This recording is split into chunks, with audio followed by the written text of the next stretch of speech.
हिमालय में सर्दी अपने चरम पर थी। कोलकाता में बैठे हुए हम दोनों को पहाड़ों की बर्फ का सिर्फ अंदाजा ही था, लेकिन उस सुबह एक आदमी सीधे पहाड़ों से हमारे दरवाजे तक पहुंचा था। उसका नाम था नरेश थपलियाल। उम्र लगभग 40 वर्ष। चेहरे पर थकान, आंखों में डर और शरीर पर अभी भी बर्फ के धब्बे चिपके हुए थे। वह बैठा भी नहीं, सीधे बोला, व्योमकेश बाबू, हमारे गांव में एक घर है जो होना नहीं चाहिए। मैंने अखबार से नजर उठाई। व्योमकेश ने पाइप मेज पर रख दी। मतलब? नरेश कुछ सेकंड चुप रहा, फिर बोला, वह घर सिर्फ बर्फबारी वाली रातों में दिखाई देता है। कमरे में खामोशी छा गई और जो लोग वहां जाते हैं उसकी आवाज कांप गई। वे वापस नहीं आते। 2 दिन बाद हम उत्तराखंड के ऊंचे पहाड़ी इलाके में स्थित कनकधार गांव पहुंच चुके थे। गांव छोटा था, बहुत छोटा। पहाड़ की ढलान पर बने पत्थर के घर, देवदार के जंगल और चारों ओर फैली हुई सफेद बर्फ। कुल 14 घर, कम से कम, गांव वाले यही कहते थे। गांव पहुंचते ही व्योमकेश ने घर गिनने शुरू कर दिए। 1, 2, 3 और आखिर तक 14। वास्तव में 14 घर थे, लेकिन समस्या यह थी कि सरकारी रिकॉर्ड में भी 14 घर दर्ज थे। फिर भी हर बूढ़ा आदमी ये मानता था कि कभी यहां 15वां घर भी था, लेकिन कोई बता नहीं पाता था कि वह कहां था। गायब होने वाला युवक जिस कारण हमें बुलाया गया था, उसका नाम था राघव नेगी। उम्र 22 वर्ष। 3 सप्ताह पहले गायब हुआ था। आखिरी बार उसे बर्फबारी वाली रात में देखा गया था और अगली सुबह वह नहीं था। गांव वालों ने हमें वह जगह दिखाई, एक खुला मैदान जहां से जंगल शुरू होता था। बर्फ अब भी जमी हुई थी, लेकिन कुछ निशान अभी भी दिखाई दे रहे थे। राघव के पैरों के निशान। वे सीधा आगे जा रहे थे, जंगल की तरफ। फिर अचानक मेरा दिल तेज धड़कने लगा, क्योंकि निशान वहीं खत्म नहीं हो रहे थे। वे किसी घर की ओर जा रहे थे, लेकिन वहां कोई घर नहीं था, सिर्फ खाली जगह। और निशान उसी खाली जगह पर जाकर समाप्त हो जाते थे, मानो कोई अदृश्य दरवाजा खुला हो और राघव उसके भीतर चला गया हो। उस शाम गांव के सबसे बूढ़े आदमी से मुलाकात हुई, माधो सिंह। उम्र लगभग 80 वर्ष। वह मुश्किल से चल पाता था, लेकिन उसकी आंखें अब भी तेज थीं। जब हमने 14वें घर के बारे में पूछा तो उसका चेहरा बदल गया। उसे 14वां घर मत कहो, उसने धीमे स्वर में कहा। तो क्या कहें? कुछ सेकंड तक वह चुप रहा, फिर बोला, वह 15वां घर है। मेरे शरीर में सिहरन दौड़ गई। लेकिन गांव में तो सिर्फ 14 घर हैं। माधो ने मेरी तरफ देखा और बोला, आज हैं, 30 साल पहले नहीं थे। यहीं पहली बार हमें उस घटना के बारे में पता चला। सन 1912 गांव में भीषण आग लगी थी। एक पूरा घर जल गया, 8 लोग मारे गए और उसके बाद उस घर का नाम गांव से मिटा दिया गया। क्यों? व्योमकेश ने पूछा। माधो ने जवाब नहीं दिया, बस खिड़की से बाहर बर्फ की ओर देखने लगा। उस रात हम गांव के अतिथि गृह में ठहरे। बाहर बर्फ गिर रही थी, हवा की आवाज लगातार सुनाई दे रही थी और पूरे गांव में एक अजीब बेचैनी फैली हुई थी। करीब रात के 11 बजे मैंने खिड़की से बाहर देखा और अचानक मेरा दिल रुक सा गया। दूर पहाड़ी पर, जहां दिन में सिर्फ खाली जगह दिखाई देती थी, अब एक रोशनी जल रही थी, पीली, स्थिर, जैसे किसी घर की खिड़की में दीपक जल रहा हो। मैंने तुरंत व्योमकेश को बुलाया। वह खिड़की तक आया, कुछ देर तक देखता रहा। फिर पहली बार उसके चेहरे पर भी गंभीरता दिखाई दी, क्योंकि वहां सचमुच कुछ था। एक घर धुंध और बर्फ के बीच खड़ा हुआ, जहां दिन में कुछ भी नहीं था। रात ठीक 12 बजे अचानक बाहर से किसी के दौड़ने की आवाज आई। मैं और व्योमकेश बाहर निकले। पूरा गांव जाग चुका था। लोग एक दिशा में भाग रहे थे। किसी ने चिल्लाकर कहा, फिर से कोई गायब हो गया। मेरा गला सूख गया। कौन? आदमी ने कांपती आवाज में कहा, गजेंद्र, लकड़हारा गजेंद्र। और उसी क्षण पहाड़ी पर मौजूद उस रहस्यमयी घर की खिड़की में जलती रोशनी अचानक बुझ गई। पूरा अंधेरा छा गया और मुझे पहली बार महसूस हुआ कि हम किसी साधारण गुमशुदगी के मामले में नहीं आए थे। यह कहानी 30 साल पुरानी आग से शुरू हुई थी और शायद किसी ऐसे व्यक्ति पर खत्म होने वाली थी जो अभी भी उस जली हुई रात का इंतजार कर रहा था। रात के उस समय जब पहाड़ों पर लोग अपने घरों में दुबक कर बैठ जाते हैं, पूरा गांव बर्फ में खड़ा था। लालटेनों की पीली रोशनी हवा में कांप रही थी। दूर पहाड़ियों पर धुंध रेंग रही थी और हर आदमी एक ही दिशा में देख रहा था, उस ढलान की ओर जहां कुछ देर पहले एक घर दिखाई दिया था। एक ऐसा घर जो दिन में वहां नहीं होता था। गजेंद्र की पत्नी रो रही थी। उसकी आवाज सुनकर भी माहौल और भारी हो रहा था। वो उधर गए थे। वह बार बार कह रही थी, मैंने अपनी आंखों से देखा था। ब्योमकेश कुछ नहीं बोला। वो भीड़ से अलग होकर धीरे धीरे उस दिशा में चल पड़ा। मैं उसके पीछे था। कुछ ग्रामीण भी साथ हो लिए। करीब 20 मिनट तक हम बर्फ में चलते रहे। हवा लगातार तेज होती जा रही थी। फिर हम उस जगह पहुंचे जहां गांव वालों के अनुसार वह घर दिखाई दिया था, लेकिन वहां कुछ भी नहीं था। न कोई घर, न दीवार, न चिमनी, न लकड़ी का कोई ढांचा। सिर्फ बर्फ। जहां तक नजर जाती थी सिर्फ बर्फ। मैंने चारों ओर देखा। अगर यहां कभी कोई घर रहा भी होगा तो उसका कोई निशान नहीं बचा था। तभी ब्योमकेश घुटनों के बल बैठ गया। वह जमीन देखने लगा। कुछ देर बाद उसने मुझे बुलाया, अजीत। मैं उसके पास गया। बर्फ में जूतों के निशान बने हुए थे, गहरे, स्पष्ट। गजेंद्र के? मैंने पूछा। हां, उसने कहा। लेकिन सिर्फ उसके नहीं। मैंने ध्यान से देखा। पहले तो कुछ समझ नहीं आया। फिर अचानक मुझे दूसरा पैटर्न दिखाई दिया। कुछ निशान गजेंद्र के निशानों के ऊपर थे, हल्के लेकिन मौजूद, जैसे कोई दूसरा आदमी उसके पीछे पीछे चला हो। मेरा दिल तेज धड़कने लगा। किसी ने उसका पीछा किया था? ब्योमकेश ने तुरंत जवाब नहीं दिया। वह कुछ देर तक बर्फ को देखता रहा, फिर बोला, या फिर कोई उससे पहले वहां पहुंचा था। वापस लौटते समय उसने पूरे रास्ते एक भी शब्द नहीं कहा। मैं जानता था कि जब वह इतना चुप हो जाए तो उसके दिमाग में बहुत कुछ चल रहा होता है। अगली सुबह उसने गांव के पुराने कागज देखने की मांग की। कनकधार के लोग पहले थोड़ा हिचकिचाए, लेकिन नरेश थपलियाल ने मदद। दोपहर तक गांव के मंदिर के पीछे बने एक पुराने कमरे में हमारे सामने धूल से भरे रजिस्टरों का ढेर लगा था। उनमें पिछले 50 वर्षों का रिकॉर्ड मौजूद था। जन्म, मृत्यु, जमीन, कर, सब कुछ। मैं एक पुराना रजिस्टर पलट रहा था कि अचानक एक बात पर मेरी नजर ठहर गई। 1912 आग की घटना। मृतकों की संख्या 8।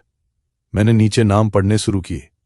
1, 2, 3, 4, 5, 6, 7। मैं रुक गया। फिर दोबारा गिना। फिर तीसरी बार। सिर्फ 7 नाम थे। मैंने तुरंत ब्योमकेश को बुलाया।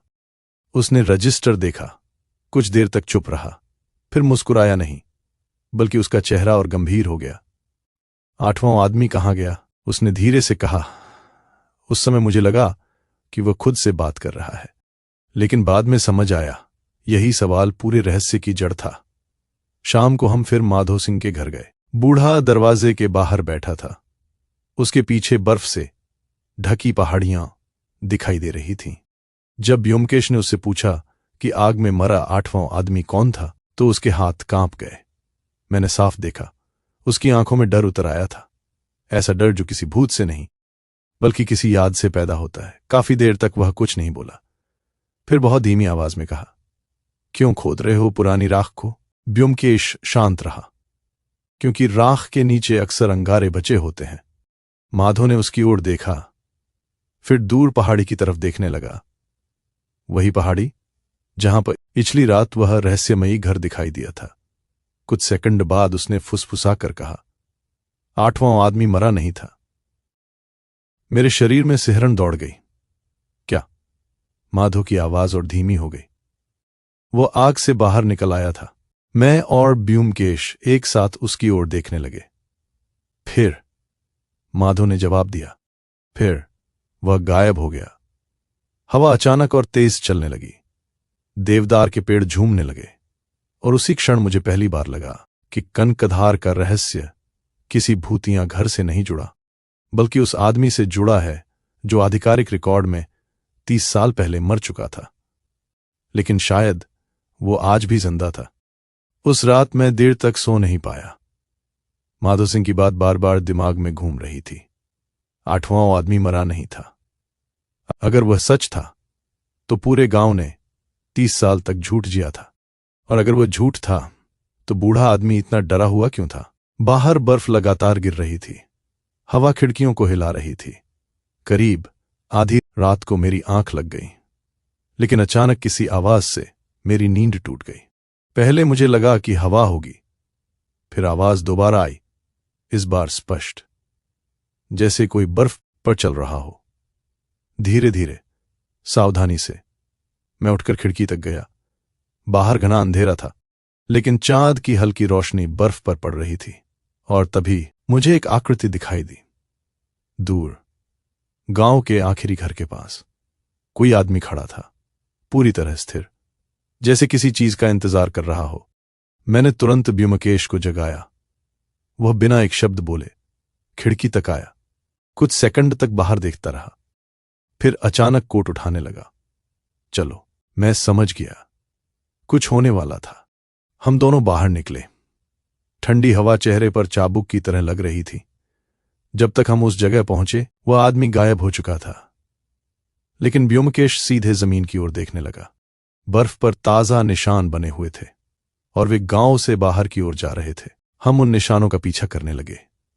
करीब आधा घंटा, फिर रास्ता एक पुरानी पहाड़ी पगडंडी तक पहुंचा। गांव वाले बताते थे कि यह रास्ता वर्षों से बंद है, क्योंकि आगे सिर्फ चट्टानें हैं। लेकिन निशान उसी दिशा में जा रहे थे। हम आगे बढ़े और फिर मैं अचानक रुक गया। मेरे सामने कुछ ऐसा था जिसकी मुझे उम्मीद नहीं थी। चट्टानों के बीच एक पुराना पत्थर का ढांचा खड़ा था, आधा टूटा हुआ, बर्फ से ढका हुआ, लेकिन साफ दिखाई दे रहा था कि यह कभी एक घर रहा होगा। मैंने ब्योमकेश की तरफ देखा। उसने धीरे से कहा, शायद हमें 15वें घर का पहला निशान मिल गया है। हम भीतर गए। अंदर अंधेरा था। दीवारें काली पड़ चुकी थीं। लकड़ी के जले हुए अवशेष अब भी मौजूद थे, मानो आग कल ही लगी हो। लेकिन सबसे अजीब चीज एक दीवार पर दिखाई दी।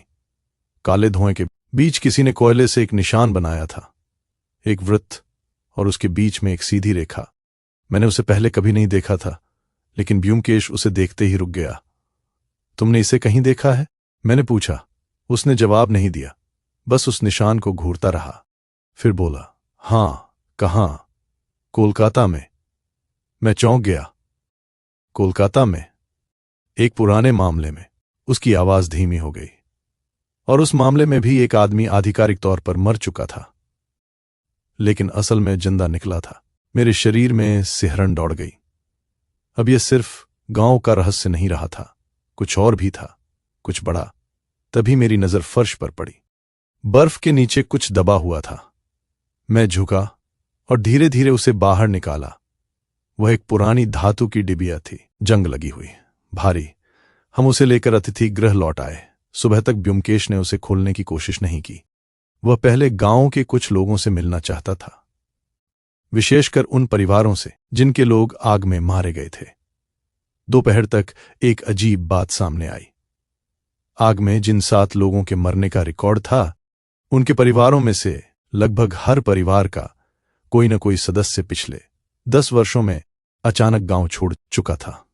कुछ शहर चले गए, कुछ कहीं और बस गए, लेकिन किसी के बारे में पूरी जानकारी नहीं थी।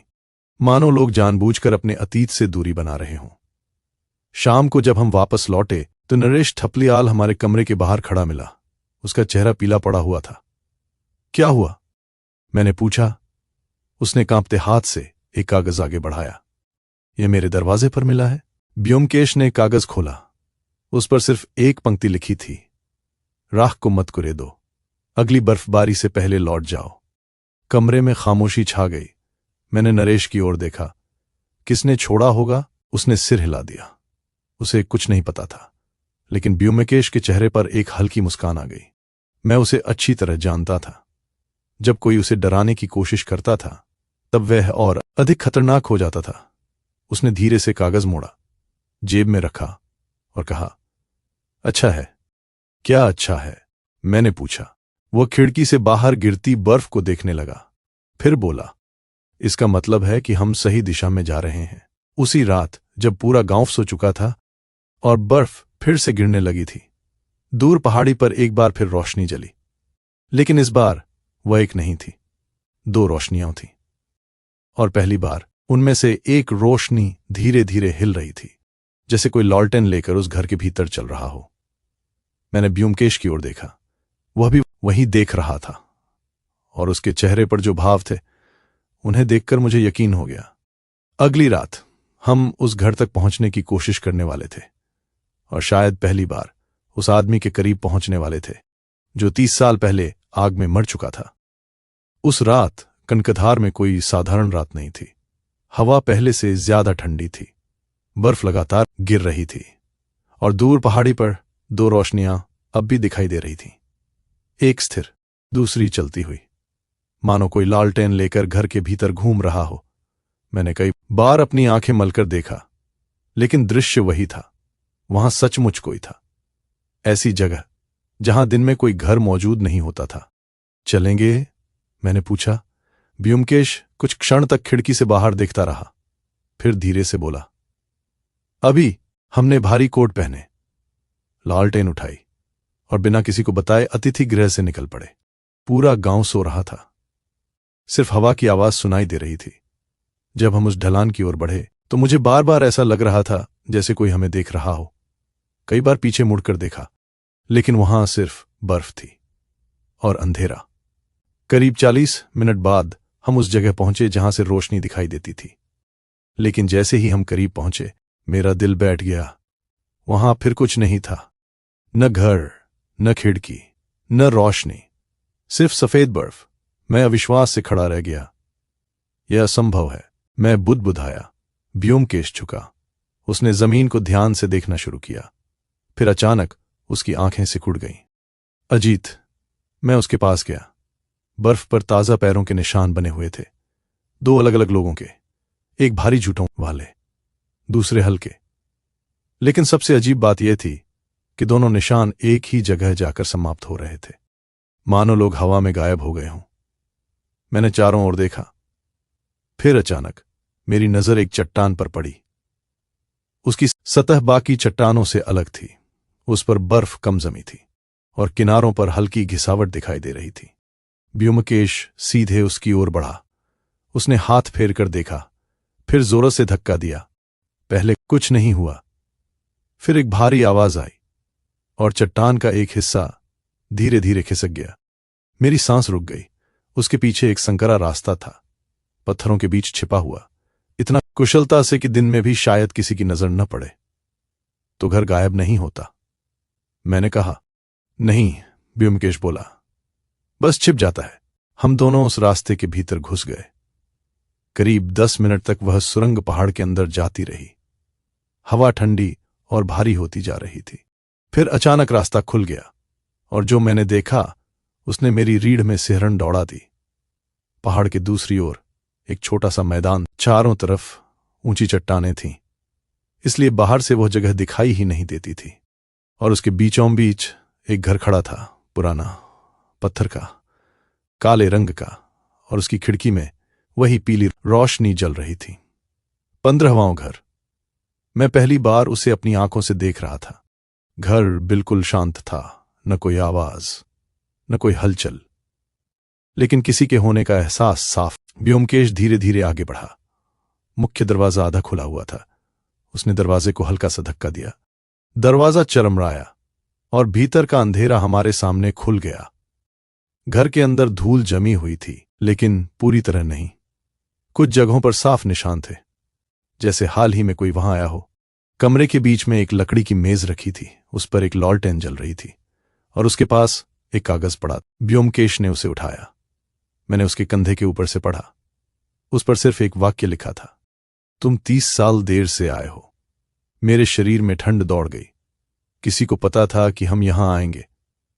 शायद वह हमें देख भी रहा था। तभी ऊपर की मंजिल से हल्की सी आवाज आई, जैसे कोई धीरे धीरे चल रहा हो। मैंने सिर उठाया। आवाज फिर आई, इस बार और स्पष्ट। घर में कोई और भी। व्योमकेश ने लॉलटेन उठाई और हम सीढ़ियों की ओर बढ़े। हर कदम के साथ आवाज साफ होती जा रही थी। फिर अचानक आवाज बंद हो गई। पूरा घर एकदम शांत हो गया, इतना शांत कि अपनी सांसें भी सुनाई दे रही थीं। हम ऊपर पहुंचे। गलियारा खाली था, लेकिन आखिरी कमरे का दरवाजा खुला हुआ था और उसके भीतर दीवार पर एक बहुत पुरानी तस्वीर टंगी थी। बर्फ से ढके गांव की तस्वीर, कनकधार की। लेकिन तस्वीर में कुछ ऐसा था जिसने मुझे जड़ कर दिया, क्योंकि उसमें 14 नहीं 15 घर दिखाई दे रहे थे और तस्वीर के नीचे किसी ने काले रंग से एक पंक्ति लिख रखी थी, 8वां आदमी वापस आ गया है। उस क्षण मुझे महसूस हुआ कि हम किसी साधारण अपराध की नहीं, बल्कि एक ऐसे रहस्य की दहलीज पर खड़े हैं जो पूरे गांव के इतिहास को बदल सकता है। और शायद गजेंद्र की गुमशुदगी तो बस उसकी शुरुआत थी। मैं उस तस्वीर को घूरता रह गया। वो कोई चित्र नहीं था, वो वास्तविक फोटोग्राफ थी, बहुत पुरानी, शायद 30-35 साल पुरानी। लेकिन उसमें साफ दिखाई दे रहा था कि कनकधार में कभी 15 घर हुआ करते थे। यानी गांव वाले झूठ नहीं बोल रहे थे। और सबसे महत्वपूर्ण बात, वह 15वां घर ठीक उसी स्थान पर था जहां आज सिर्फ बर्फ दिखाई देती थी। मैंने तस्वीर को उतार कर ध्यान से देखा। नीचे कुछ नाम लिखे हुए थे, अधिकांश धुंधले हो चुके थे, लेकिन एक नाम अभी भी पढ़ा जा सकता था, वीरेंद्र रावत। मैंने नाम दोहराया। कौन था यह? व्योमकेश ने कोई उत्तर नहीं दिया। उसका ध्यान तस्वीर के एक कोने पर था। मैंने उधर देखा और तुरंत समझ गया कि वह क्या देख रहा था। तस्वीर में खड़े लोगों की संख्या 8 थी, सिर्फ 8, जबकि गांव वालों के अनुसार उस घर में आग लगने पर 8 लोग मरे थे। मतलब जिसने तस्वीर खिंचवाई थी वह 9वां व्यक्ति रहा होगा, या फिर 8वां आदमी कभी मरा ही नहीं था। उसी समय नीचे से किसी चीज के गिरने की आवाज आई, भारी, जैसे कोई फर्नीचर उलट गया हो। मैं और व्योमकेश तुरंत सीढ़ियों की ओर दौड़े, लेकिन नीचे पहुंचकर जो देखा उसने मुझे चौंका दिया। कमरे के बीच रखी मेज उल्टी पड़ी थी और उस पर रखा कागज गायब था। कुछ सेकंड पहले तक वह वहीं था, अब नहीं था। घर में कोई और भी मौजूद था और वो हमसे कुछ ही कदम आगे चल रहा था। व्योमकेश तेजी से बाहर निकला।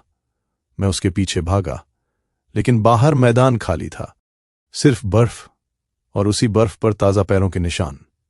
हमने लॉलटेन ऊंची की। निशान मैदान पार करते हुए पीछे की पहाड़ी की ओर जा रहे थे। बिना एक शब्द बोले व्योमकेश उनके पीछे चल पड़ा। करीब 15 मिनट बाद रास्ता एक पुरानी चट्टान तक पहुंचा। वहां एक संकरी दरार थी, इतनी संकरी कि एक आदमी मुश्किल से निकल सके। निशान उसी में जा रहे थे। अंदर अंधेरा था, हवा ठंडी और नम। हम सावधानी से आगे बढ़े। फिर अचानक रास्ता खुल गया और सामने एक छोटा सा कक्ष दिखाई दिया। मैं रुक गया। दीवारों पर पुराने अखबार चिपके हुए थे, लकड़ी की अलमारी थी, एक टूटी हुई कुर्सी और एक मेज, जैसे कोई वर्षों तक यहां रहा हो। व्योमकेश धीरे धीरे मेज तक, उस पर एक मोटी डायरी रखी थी, धूल से ढकी हुई, लेकिन हाल ही में खोली गई थी। उसने पहला पन्ना खोला और अगले ही पल उसका चेहरा बदल गया। क्या हुआ? मैंने पूछा। उसने डायरी मेरी ओर बढ़ा दी। ऊपर लिखा था, यदि कोई ये पढ़ रहा है तो इसका अर्थ है कि मैं फिर से असफल हो गया। नीचे हस्ताक्षर थे, वीरेंद्र रावत। मेरा दिल धड़क उठा। वही नाम जो तस्वीर में था। हम आगे पढ़ने लगे। लोग सोचते हैं कि आग में 8 लोग मरे थे। यह सच नहीं है। उस रात सिर्फ 7 लोग मरे थे। 8वां आदमी मैं था। मेरी सांस अटक गई। वीरेंद्र रावत जीवित बच गया था, लेकिन उसने खुद को मृत क्यों घोषित होने दिया? हमने आगे पढ़ा। मैं भागा नहीं था, मैं छिप गया था, क्योंकि मैंने वह देखा था जो किसी और ने नहीं देखा। बाहर हवा की आवाज गूंज रही थी और कक्ष के भीतर अचानक सब कुछ भारी लगने लगा। आग दुर्घटना नहीं थी, किसी ने जानबूझकर लगाई थी। मैंने तुरंत ब्योमकेश की ओर देखा। यानी 30 साल पुरानी कहानी अब बदल चुकी थी। यह हादसा नहीं था, यह अपराध था। डायरी में आगे लिखा था। मैंने उसे देखा था, लेकिन वो जान गया कि मैं बच गया हूं, और तब से वो मेरा पीछा कर रहा है। 30 साल से। मेरे हाथ ठंडे पड़ गए। 30 साल? कोई आदमी 30 साल तक किसी गवाह का पीछा क्यों करेगा? तभी डायरी का अगला पन्ना आया, और उस पर सिर्फ एक नाम लिखा था, बड़े अक्षरों में, इतना जोर देकर कि कागज लगभग फट गया था। मैंने नाम पढ़ा, फिर दोबारा पढ़ा, क्योंकि मुझे यकीन नहीं हुआ। वह नाम कनकधार के किसी आदमी का नहीं था, वह किसी बाहरी व्यक्ति का भी नहीं था, बल्कि वह नाम उसी आदमी का था जिसने हमें इस गांव में बुलाया था। नरेश थपलियाल। कुछ सेकंड तक कमरे में सन्नाटा छाया रहा। मैंने अविश्वास से ब्योमकेश की ओर देखा। यह असंभव है, मैं बुदबुदाया। नरेश तो मुश्किल से 40 साल का है। ब्योमकेश ने धीरे से डायरी बंद की, फिर बोला, हां, और आग 30 साल पहले लगी थी। यही वजह है कि यह नाम सबसे खतरनाक सुराग है। उसकी आंखें अब चमक रही थीं। वह उस स्थिति में पहुंच चुका था जहां रहस्य खुलने से ठीक पहले होता है। लेकिन उसी समय बाहर से एक गोली चलने की आवाज आई। धड़ाम। आवाज पहाड़ों में गूंज उठी। मैं और ब्योमकेश लगभग दौड़ते हुए बाहर निकले।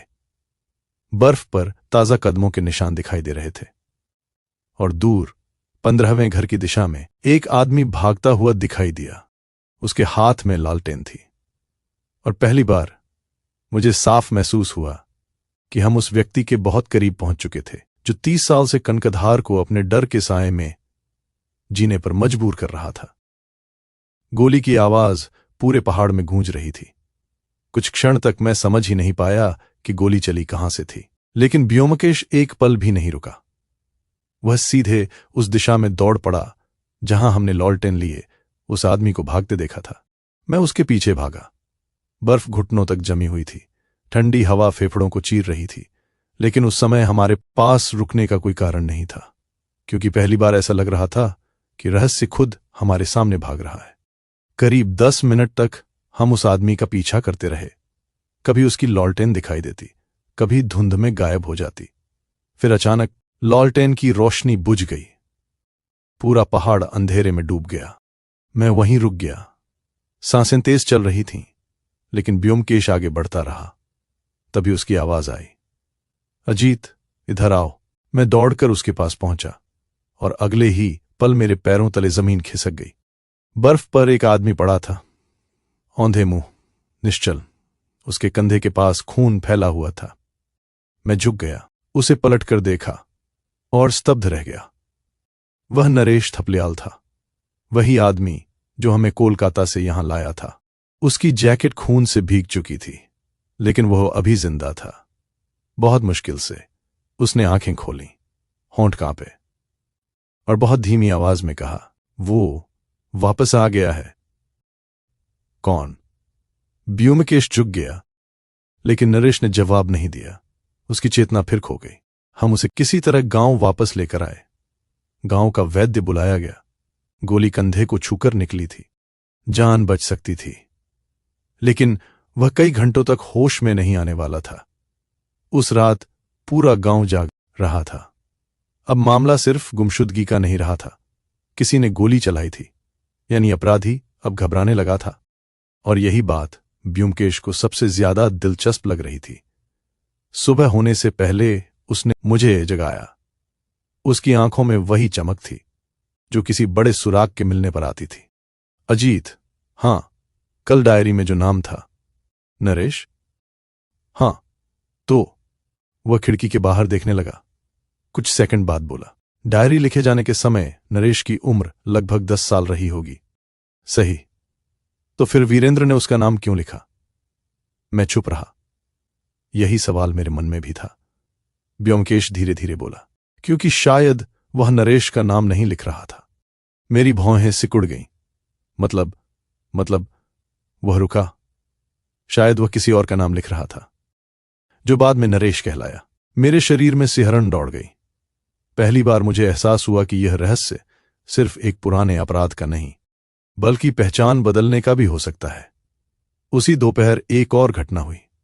माधो सिंह गायब हो गया। कोई शोर नहीं, कोई संघर्ष नहीं, वह बस अपने घर से लापता था। उसकी छड़ी दरवाजे के पास पड़ी मिली और मेज पर एक मुड़ा हुआ कागज। जब वह कागज हमारे पास लाया गया तो पूरा कमरा शांत हो गया। उस पर सिर्फ एक पंक्ति लिखी थी, जिसे तुम ढूंढ रहे हो वह कभी गांव छोड़कर गया ही नहीं। मैंने कागज कई बार पढ़ा, हर बार उसका मतलब और डरावना लगता।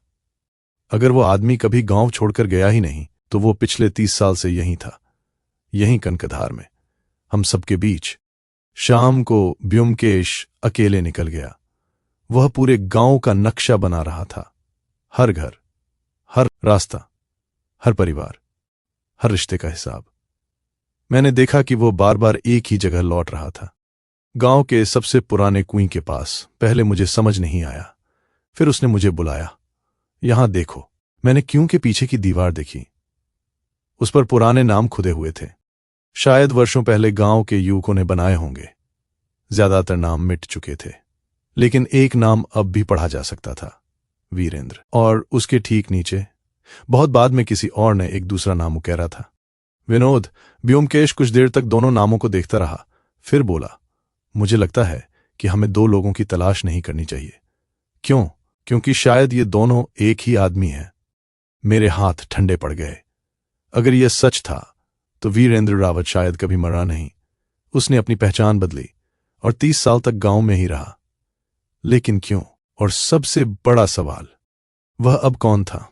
उसी समय दूर पहाड़ी से घंटी जैसी एक आवाज सुनाई दी, टन टन टन। पूरे गांव में सन्नाटा छा गया, क्योंकि कनकधार में कोई घंटी थी ही नहीं।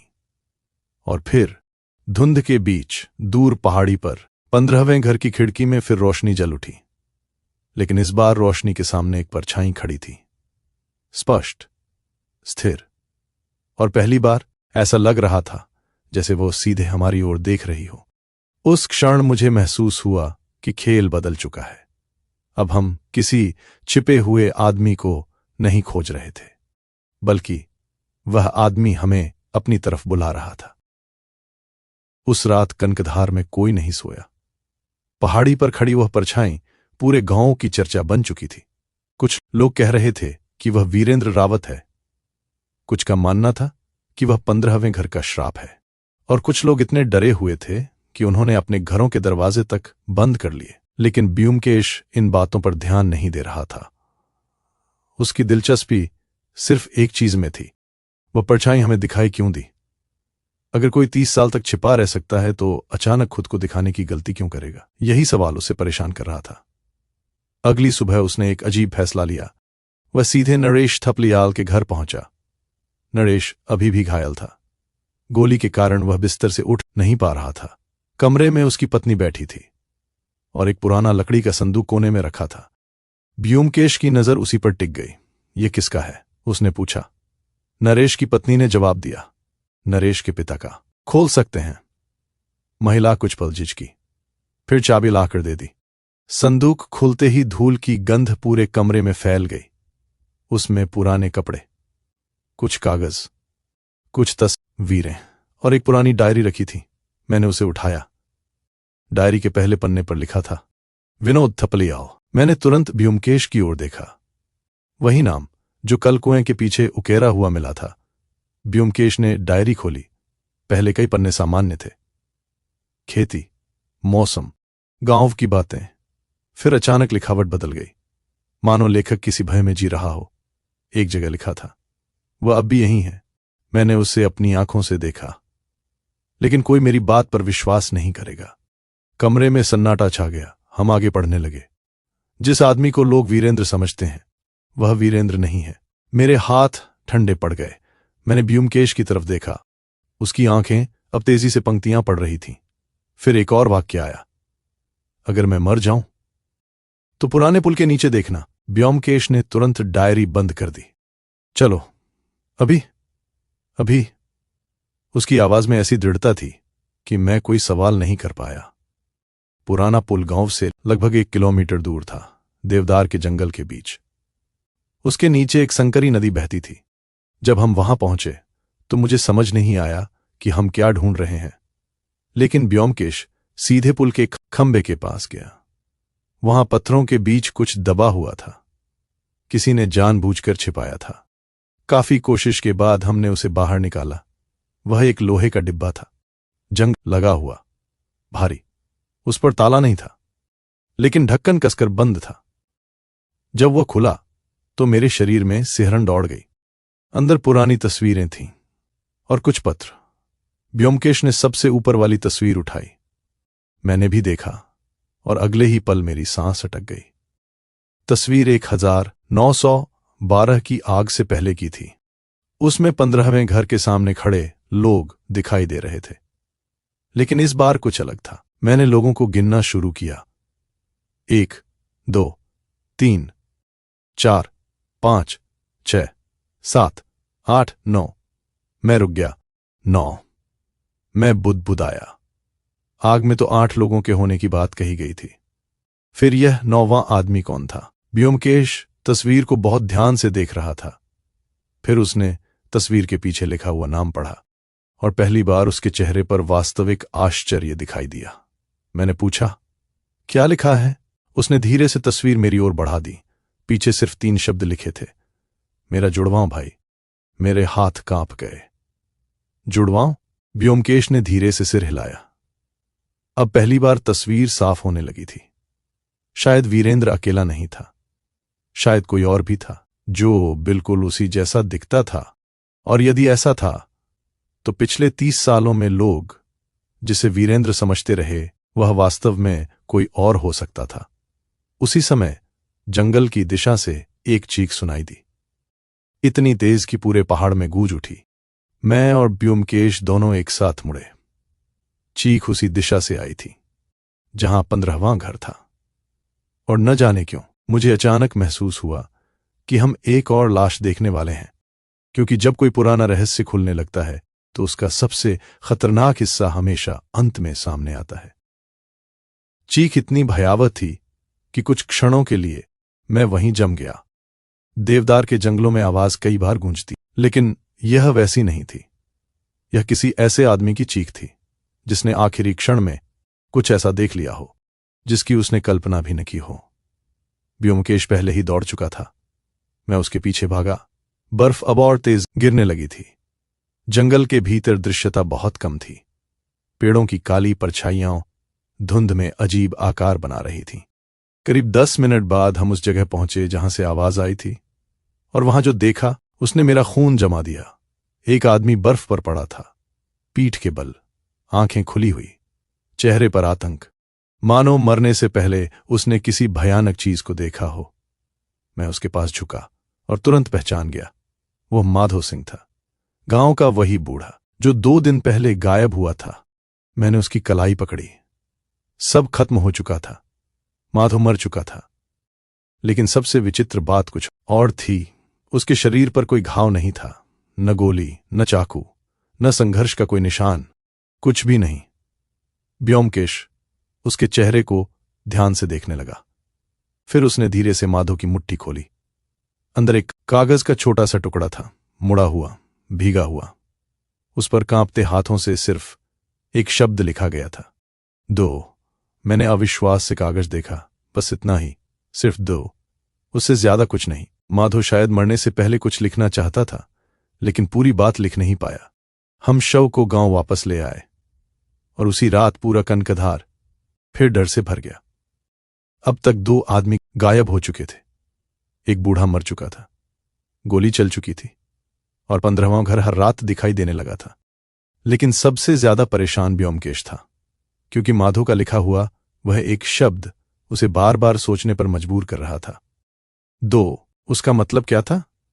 2 आदमी, 2 भाई, 2 अपराधी, या कुछ और? रात गहराती गई। करीब 11 बजे ब्योमकेश अचानक उठा। उसने मेज पर रखी तस्वीर फिर निकाली।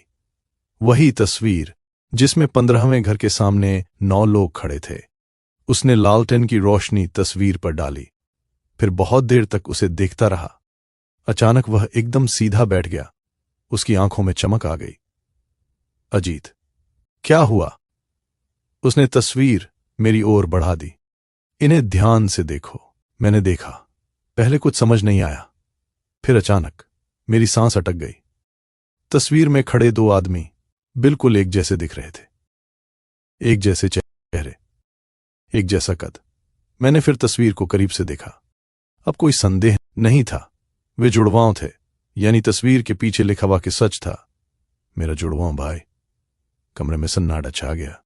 व्योमकेश धीरे धीरे बोला, माधो मरने से पहले हमें यही बताना चाहता था। दो भाई।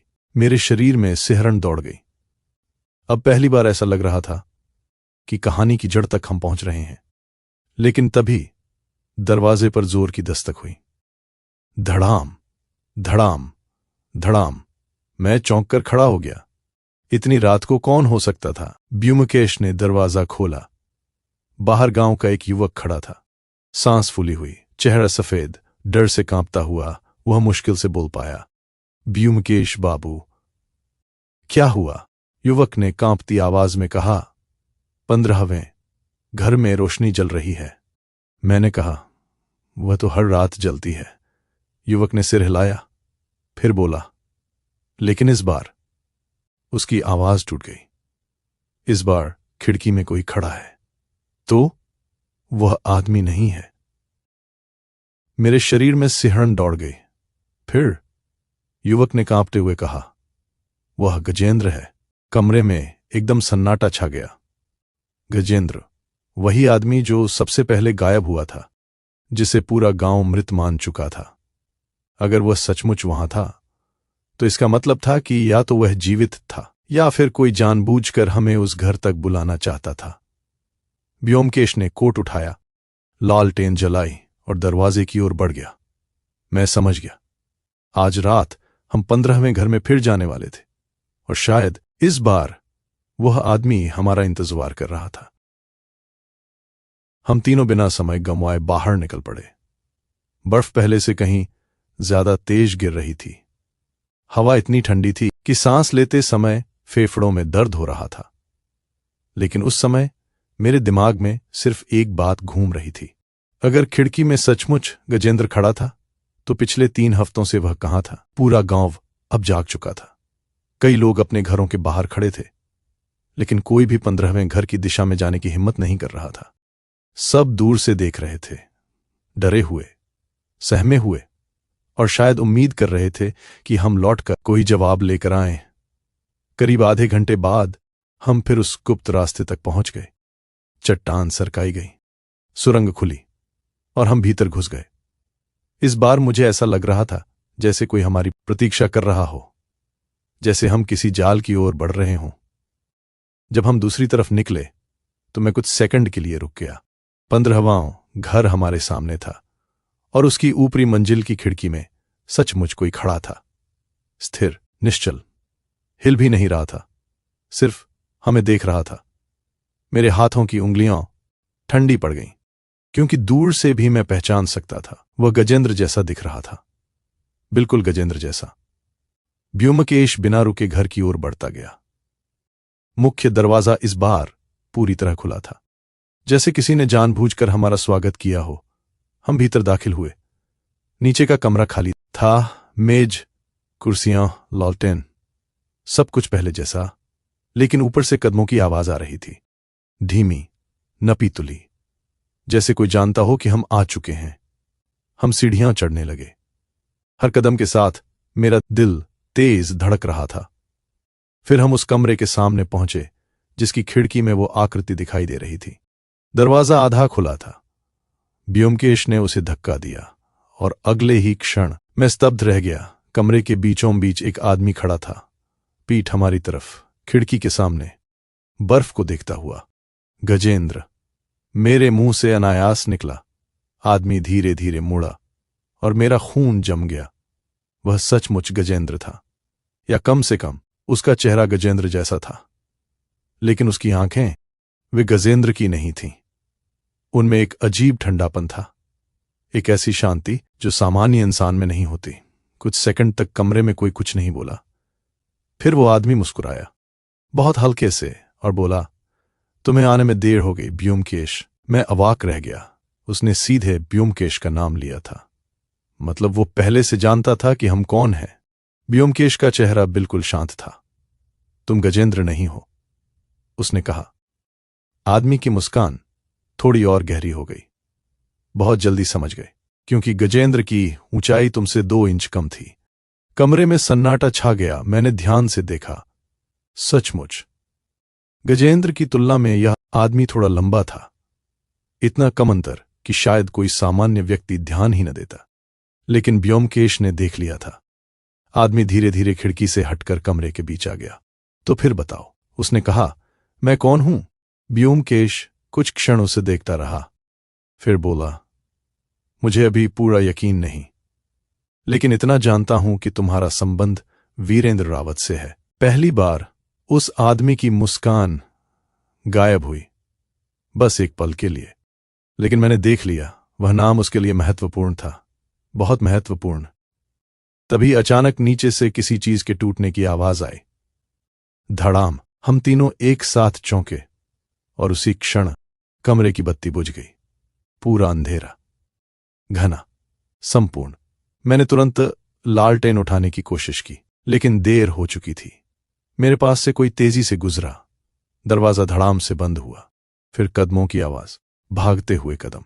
जब तक हमने दोबारा रोशनी की, कमरा खाली था।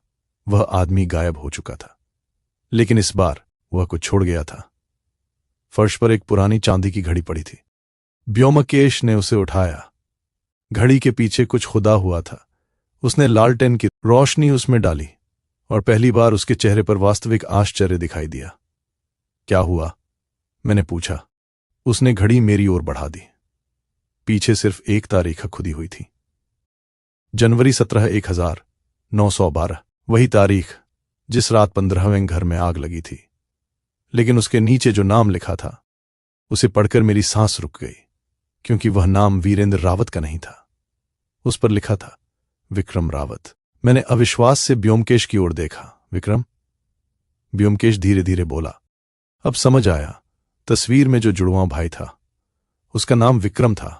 और उसी क्षण मुझे एहसास हुआ, हम अब तक गलत आदमी को खोज रहे थे। रहस्य का केंद्र वीरेंद्र नहीं था, रहस्य का केंद्र था विक्रम रावत। वह आदमी जिसका नाम पूरे गांव के इतिहास से गायब कर दिया गया था, और शायद जो अभी कुछ क्षण पहले हमारे सामने खड़ा था। उस रात हम 15वें घर से खाली हाथ नहीं लौटे थे। हमारे पास अब एक नया नाम था, विक्रम रावत। और जितना अधिक मैं उस नाम के बारे में सोच रहा था, उतना ही पूरा मामला उलझता जा रहा था, क्योंकि अब तक गांव के हर रिकॉर्ड में सिर्फ वीरेंद्र रावत का नाम मिला था, विक्रम का नहीं। मानो वह कभी अस्तित्व में था ही नहीं। लेकिन तस्वीर झूठ नहीं बोल सकती थी, घड़ी झूठ नहीं बोल सकती थी, और सबसे महत्वपूर्ण बात, जिस आदमी से हमारी मुलाकात हुई थी, वह वीरेंद्र नहीं था। यह बात अब लगभग निश्चित हो चुकी थी। अगली सुबह व्योमकेश ने पूरा दिन गांव के रिकॉर्ड खंगालने में बिताया। शाम होते होते उसे एक ऐसा दस्तावेज मिला जिसने पूरी कहानी को नई दिशा दे दी। वह 1911 की जनगणना का रजिस्टर था, आग लगने से 1 साल पहले का। उसमें 15वें घर के निवासियों के नाम दर्ज थे। मैंने सूची पढ़ी, एक एक करके। फिर अचानक मेरी उंगली एक नाम पर रुक गई, वीरेंद्र रावत, और उसके ठीक नीचे विक्रम रावत। मैं कुछ क्षण तक चुप रहा, तो वह सचमुच मौजूद था। व्योमकेश ने सिर हिलाया। हां, लेकिन फिर उसका नाम बाकी सभी रिकॉर्ड से क्यों गायब हो गया? व्योमकेश ने रजिस्टर बंद किया, फिर धीरे से कहा, क्योंकि किसी ने उसे जानबूझकर मिटाया। उसकी आवाज में ऐसी गंभीरता थी कि मेरी रीढ़ में सिहरन दौड़ गई। उस शाम हम फिर माधो सिंह के पुराने घर पहुंचे। माधो मर चुका था, लेकिन उसके घर की तलाशी अभी पूरी नहीं हुई थी। घर लगभग खाली था। पुरानी चारपाई, कुछ बर्तन, एक संदूक और दीवार पर टंगी एक टूटी हुई तस्वीर। व्योमकेश की नजर उसी तस्वीर पर जाकर रुकी। उसने उसे उतारा। पीछे कुछ लिखा हुआ था, धुंधला, मिटा हुआ, लेकिन पढ़ा जा सकता था। मैंने लॉन्टेन करीब की और शब्द धीरे धीरे साफ होने लगे। जिस दिन जुड़वां अलग हुए, उसी दिन कनकधार की मौत शुरू हुई। कमरे में सन्नाटा छा गया। जुड़वां अलग हुए? मैंने पूछा। ब्योमकेश अब तेजी से सोच रहा था। मैं उसे देख सकता था। वह कहानी के उन टुकड़ों को जोड़ रहा था जो अब तक अलग अलग पड़े थे। वीरेंद्र, विक्रम, आग, आठवां आदमी, गजेंद्र, नरेश, माधव, सब कुछ। और तभी उसने अचानक पूछा, अजीत, अगर दो जुड़वां भाइयों में से एक मर जाए तो, और दूसरा उसकी पहचान अपना ले?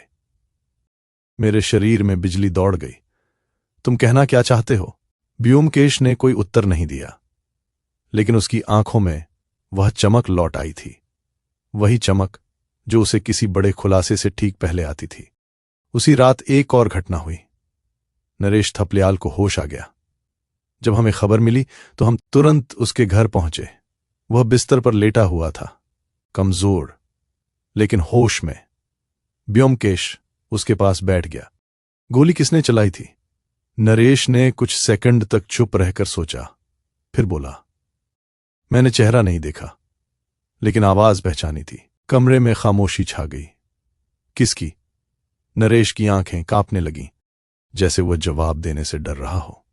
फिर बहुत धीरे से बोला, उस आदमी की जिसे पूरे गांव ने 30 साल पहले मरते हुए देखा था। मेरे शरीर में सिहरन दौड़ गई। वीरेंद्र? नरेश ने सिर हिलाया। नहीं। विक्रम? कमरे में ऐसी खामोशी छा गई कि बाहर गिरती बर्फ की आवाज तक सुनाई दे रही थी। लेकिन यह कैसे संभव है? मैं लगभग चिल्ला पड़ा। 30 साल पहले का आदमी आज भी जिंदा कैसे हो सकता है? नरेश ने आंखें बंद कर लीं, फिर बोला, क्योंकि वह 30 साल पहले मरा ही नहीं था। उस क्षण मुझे महसूस हुआ कि कनकधार का सबसे बड़ा झूठ अभी अभी टूटना शुरू हुआ है। लेकिन कहानी यहीं खत्म नहीं हुई, क्योंकि उसी समय बाहर से दौड़ते कदमों की आवाज आई। दरवाजा खुला और गांव का एक लड़का हांफता हुआ भीतर घुसा। उसका चेहरा डर से सफेद पड़ा हुआ था। क्या हुआ? वह मुश्किल से बोल पाया। पुल के पास एक और आदमी मिला है। कौन? लड़के ने कांपती आवाज में जवाब दिया, गजेंद्र। मेरे हाथ ठंडे पड़ गए। गजेंद्र? लेकिन हमने तो कल रात किसी ऐसे आदमी को देखा था जो गजेंद्र जैसा दिखता था। तो फिर पुल के पास कौन मिला था? और 15वें घर में कौन खड़ा था? पहली बार मुझे महसूस हुआ कि इस रहस्य में सिर्फ एक नकली पहचान नहीं है। शायद कई पहचानें बदल चुकी थीं और असली खेल अभी शुरू हुआ था। हम तुरंत नरेश के घर से बाहर निकल आए। बर्फ फिर गिरने लगी थी। हवा में ऐसी ठंड थी कि चेहरा सुन्न पड़ जाए। लेकिन उस समय किसी को मौसम की परवाह नहीं थी। पूरा गांव पुराने पुल की ओर भाग रहा था, और हम भी। जब हम वहां पहुंचे तो लोगों की भीड़ पहले से जमा थी। कुछ लोग फुसफुसा रहे थे, कुछ डर के मारे चुप थे, और कुछ बस बर्फ पर पड़े उस आदमी को देख रहे थे। मैं भीड़ को चीरकर आगे पहुंचा और अगले ही पल रुक गया। वह गजेंद्र था। इस बार सचमुच गजेंद्र। कोई हमशक्ल नहीं, कोई भ्रम नहीं।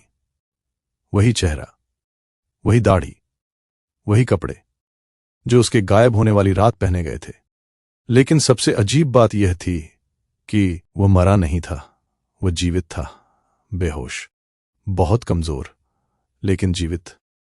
मैंने ब्योमकेश की तरफ देखा।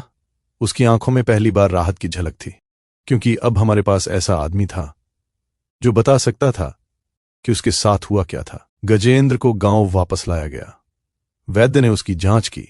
उसके शरीर पर कई पुराने घाव थे, जैसे वो कई दिनों तक किसी कठिन जगह में रहा हो, लेकिन कोई गंभीर चोट नहीं थी। यानी उसे कैद करके रखा गया था, मारने के लिए नहीं, छिपाने के लिए। यह बात ब्योमकेश को सबसे ज्यादा परेशान कर रही थी, क्योंकि यदि कोई हत्यारा गजेंद्र को मारना नहीं चाहता था तो फिर उसे गायब क्यों किया गया? उस रात गजेंद्र को होश आया। पूरा कमरा शांत था। मैं, ब्योमकेश, नरेश और वैद्य सब उसकी बात सुनने का इंतजार कर रहे थे। गजेंद्र ने धीरे धीरे आंखें खोलीं। उसका चेहरा पीला था, आवाज बहुत कमजोर, लेकिन उसके पहले शब्द सुनकर पूरे कमरे में सन्नाटा छा गया। मैंने उसे देखा था। ब्योमकेश थोड़ा आगे झुका। किसे? गजेंद्र की सांस तेज हो गई। फिर उसने फुसफुसाकर कहा, दोनों को। मेरे शरीर में सिहरन दौड़ गई। दोनों। फिर वही शब्द। माधो की मुट्ठी में मिला कागज। उस पर भी लिखा था 2। व्योमकेश की आंखें चमक उठीं। किस दोनों को? कुछ सेकंड तक गजेंद्र चुप रहा, फिर बोला, वे एक जैसे दिखते थे। कमरे में खामोशी छा गई। जुड़वाऊं? व्योमकेश ने पूछा। गजेंद्र ने सिर हिलाया। मैंने अपनी आंखों से देखा था। मेरी धड़कन तेज हो गई। अब पहली बार हमें किसी प्रत्यक्ष गवाह की गवाही मिल रही थी। गजेंद्र ने कांपती आवाज में कहना जारी रखा, जिस रात मैं गायब हुआ, मैं 15वें घर तक गया था। फिर वहां एक आदमी मिला। कौन? मैं समझा कि वह वीरेंद्र है, लेकिन कुछ देर बाद वह रुक गया। उसके चेहरे पर डर लौट आया। मैंने उसी आदमी को दूसरी जगह भी देखा। मेरे शरीर में ठंड दौड़ गई। एक ही समय पर? गजेंद्र ने धीरे से सिर हिलाया। हां, अब कोई संदेह नहीं बचा था। किसी समय 2 लोग मौजूद थे। 2 बिल्कुल एक जैसे लोग। और शायद यही रहस्य की जड़ थी। लेकिन तभी गजेंद्र ने एक और बात कही, एक ऐसी बात जिसने पूरी कहानी को फिर बदल दिया। उसने कहा, लेकिन वे भाई नहीं थे। कमरे में सन्नाटा छा गया। मैं अविश्वास से उसकी ओर देखने लगा। क्या मतलब? गजेंद्र ने मुश्किल से सांस ली, फिर बोला, मैंने उनकी बात सुनी थी। उन्होंने खुद कहा था कि वे खून से नहीं जुड़े। मेरे दिमाग में जैसे विस्फोट हो गया। अब तक हम मान रहे थे कि वीरेंद्र और विक्रम जुड़वां भाई थे, लेकिन अगर वे भाई ही नहीं थे तो तस्वीर, जनगणना, पुराने रिकॉर्ड, सब क्या था? व्योमकेश धीरे धीरे खड़ा हो गया। उसके चेहरे पर अब वो भाव था जिसे मैं बहुत अच्छी तरह पहचानता था। वह रहस्य के बिल्कुल करीब पहुंच चुका था। अजीत, उसने धीमे स्वर में कहा, मुझे लगता है कि हमने सबसे बड़ी गलती कर दी। कौन सी? हमने मान लिया कि 1912 की आग ही इस कहानी की शुरुआत है। कमरे में खामोशी छा गई। वह खिड़की के पास जाकर खड़ा हो गया। बाहर बर्फ गिर रही थी। फिर उसने धीरे से कहा, लेकिन असली कहानी उससे भी पहले शुरू हुई थी। कब? उसने मेरी ओर देखा और बोला, जब पहली बार किसी ने अपनी पहचान बदलकर किसी दूसरे आदमी की जिंदगी जीनी शुरू की। मेरे शरीर में सिहरन दौड़ गई, क्योंकि अब यह सिर्फ हत्या का मामला नहीं रह गया था। यह पहचानों का जाल था, झूठ का जाल, जो शायद कई पीढ़ियों से बुना जा रहा था। और उसी समय दरवाजे पर फिर दस्तक हुई। इस बार बहुत धीमी। टुक टुक टुक।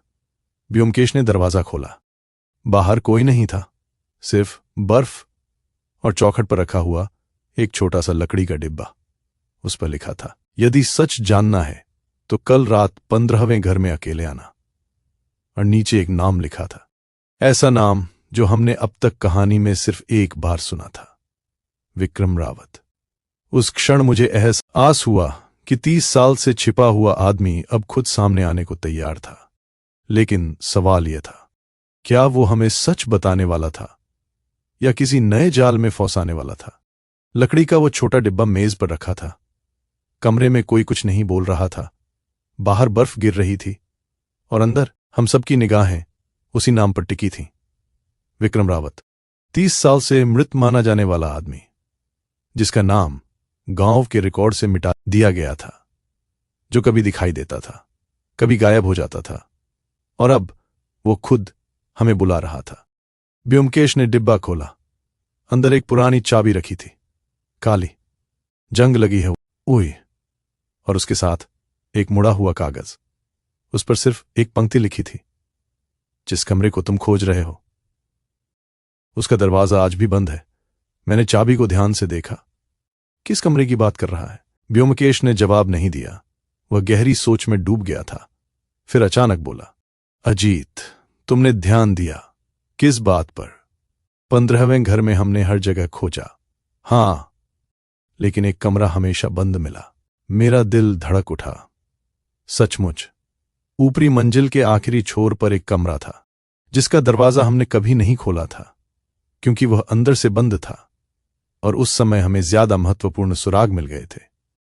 लेकिन अब शायद वही कमरा सबसे महत्वपूर्ण था।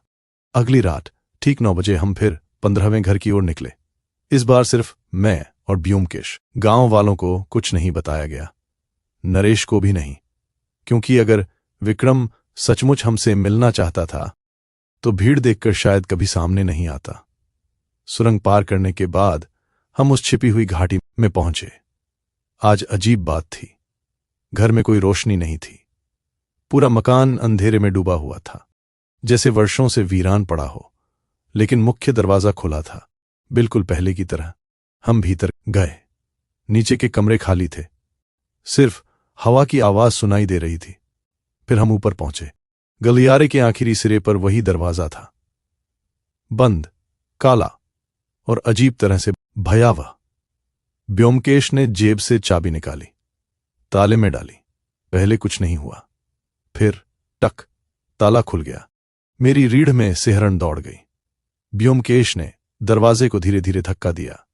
दरवाजा चरमराया और भीतर का अंधेरा हमारे सामने खुल गया। मैंने लालटेन ऊंची की। कमरा छोटा था, लेकिन जो चीज सामने थी उसे देखकर मैं जड़ हो गया। पूरी दीवार तस्वीरों से भरी हुई थी, सैकड़ों तस्वीरें, अलग अलग वर्षों की, अलग अलग लोगों की, लेकिन उनमें एक चीज समान थी। हर तस्वीर में एक ही चेहरा दिखाई दे रहा था, कभी जवान, कभी बूढ़ा, कभी दाढ़ी वाला, कभी बिना दाढ़ी के, लेकिन वही चेहरा। मैंने एक तस्वीर उठाई, 1910। दूसरी 1918। तीसरी 1925। फिर 1933 और फिर 1942। मेरा गला सूख गया। यह असंभव है, मैं बुदबुदाया, क्योंकि तस्वीरों में मौजूद आदमी की उम्र बदल रही थी, लेकिन उतनी नहीं जितनी बदलनी चाहिए थी। मानो समय उस पर सामान्य लोगों की तरह असर नहीं कर रहा था। तभी ब्योमकेश की नजर मेज पर रखी एक मोटी फाइल पर पड़ी। उसने उसे खोला और अगले ही पल उसका चेहरा बदल गया। मैंने भीतर झांका। वह जन्म प्रमाण पत्र थे, दर्जनों, और हर एक में पिता का नाम अलग था, लेकिन बच्चे का चेहरा तस्वीरों में वही दिखाई दे रहा था। एक ही आदमी, बार बार, पीढ़ी दर पीढ़ी। मेरे दिमाग में जैसे तूफान उठ गया। यह क्या है? ब्योमकेश धीरे से बोला। अब समझ आया। क्या? उसने फाइल बंद की और कहा, विक्रम रावत कोई एक आदमी नहीं है। कमरे में खामोशी छा गई। क्या मतलब? मतलब विक्रम रावत एक नाम है, एक पहचान, जिसे अलग अलग लोग अपनाते रहे हैं। मेरी सांस रुक गई। अचानक सब कुछ समझ में आने लगा। तस्वीरें, बदली हुई पहचानें, गजेंद्र का बयान, और वह वाक्य। वे भाई नहीं थे, क्योंकि वे भाई थे ही नहीं। वे अलग अलग लोग थे, जो एक ही पहचान जी रहे थे। और तभी कमरे के कोने से आवाज आई, धीमी लेकिन साफ। बहुत करीब पहुंच गए हो ब्योमकेश। मैं घूम गया। अंधेरे में एक आदमी खड़ा था, स्थिर, शांत, और उसकी आंखें सीधे हम पर टिकी हुई थीं। वह आगे बढ़ा।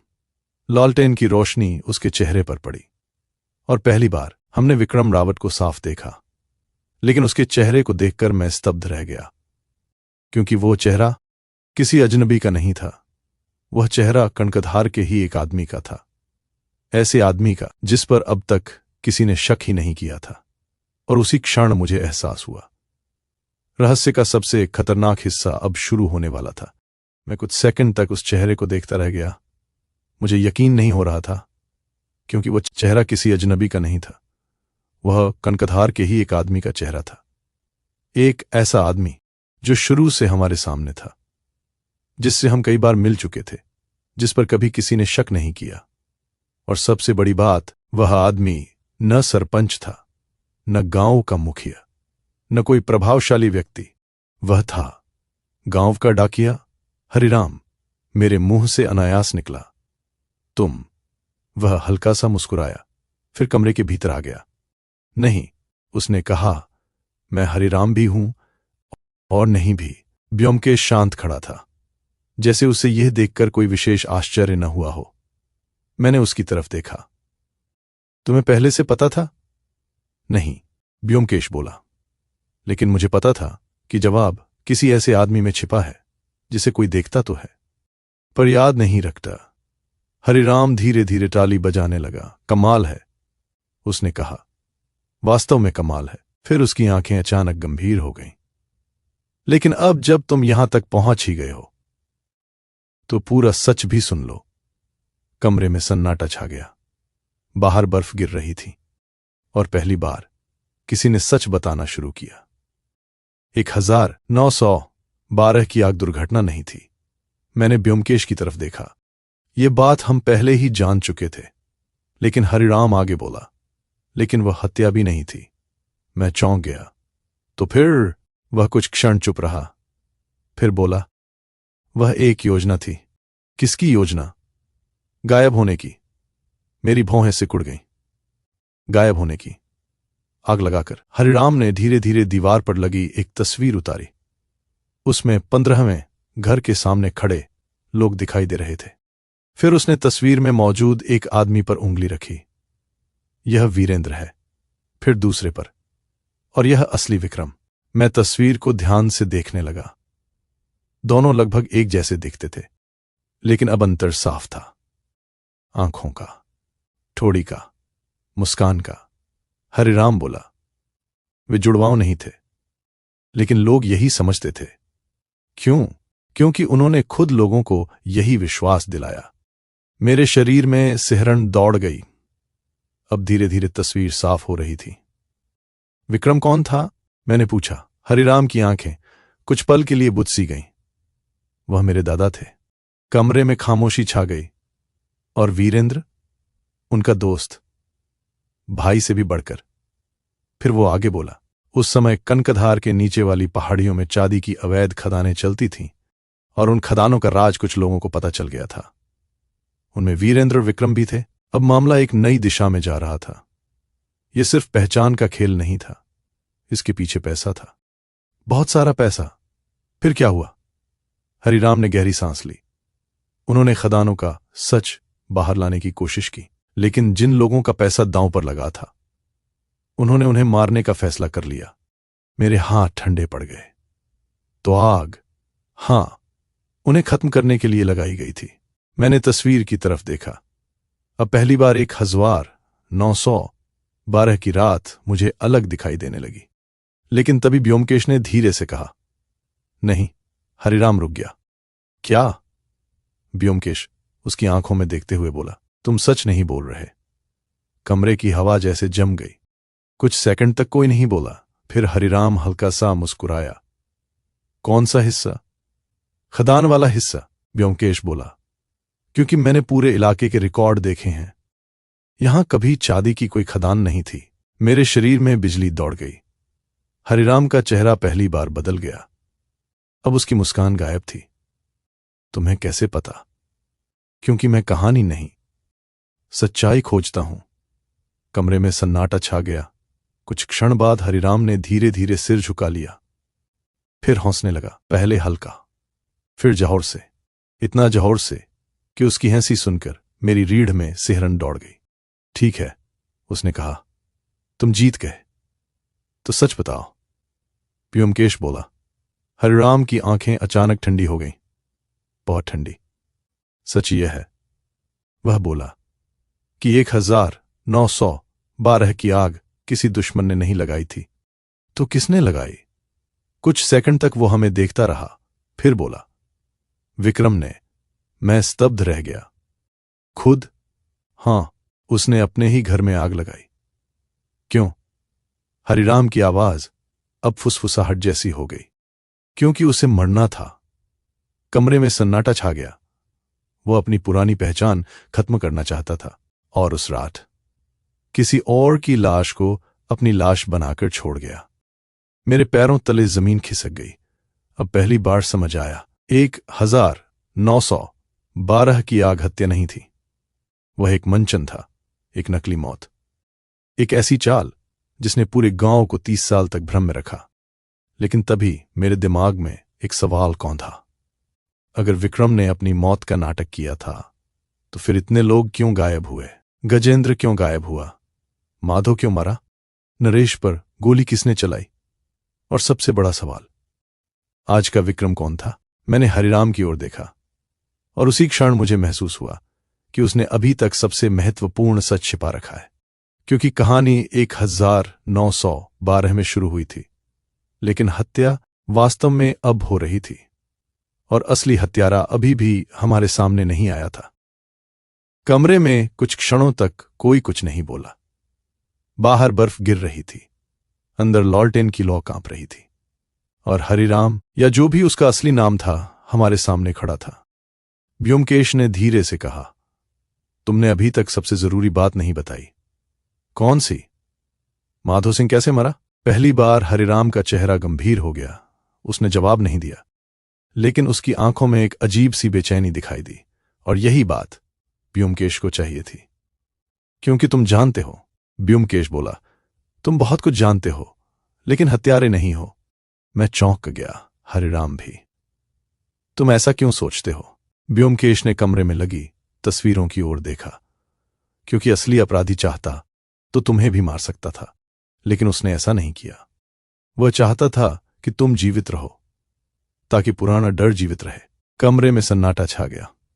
हरिराम कुछ सेकंड तक ब्योमकेश को घूरता रहा, फिर धीमे से बोला, तुम सच के बहुत करीब पहुंच गए हो। एक और नाम। हरिराम हमें कमरे के दूसरे कोने में ले गया। वहां एक पुरानी अलमारी थी। उसने भीतर से एक बंडल निकाला। पुराने पत्र, पीले पड़ चुके, कई जगह से फटे हुए। ये विक्रम के नहीं है। उसने कहा, तो किसके हैं? उस आदमी के, जिसने सब शुरू किया था। मैंने पहला पत्र खोला। ऊपर तारीख लिखी थी, जनवरी 5, 1912, और नीचे हस्ताक्षर, शिवदत्त पांडे। यह नाम हमने पहले कभी नहीं सुना था, लेकिन ब्योमकेश का चेहरा बदल गया।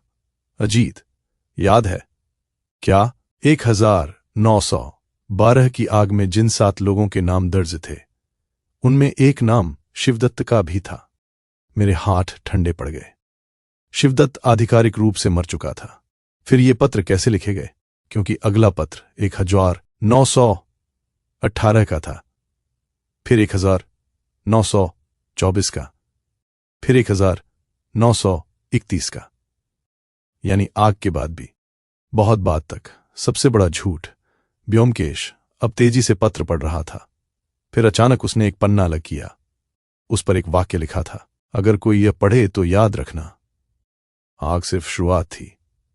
असल योजना पहचान बदलने की नहीं, विरासत बदलने की थी। कमरे में सन्नाटा छा गया। विरासत? किसकी विरासत? किस चीज की? माधो क्या जानता था? अब पहली बार ब्योमकेश ने माधो सिंह की मौत पर बात की। माधो को पता चल गया था। क्या? कि 1912 में कोई नहीं मरा था, जैसा गांव वाले मानते रहे, बल्कि मरे हुए लोगों की सूची ही झूठी थी। मेरे दिमाग में जैसे तूफान उठ गया। अगर मृतकों की सूची झूठी थी, तो कौन जीवित था और कौन मरा था?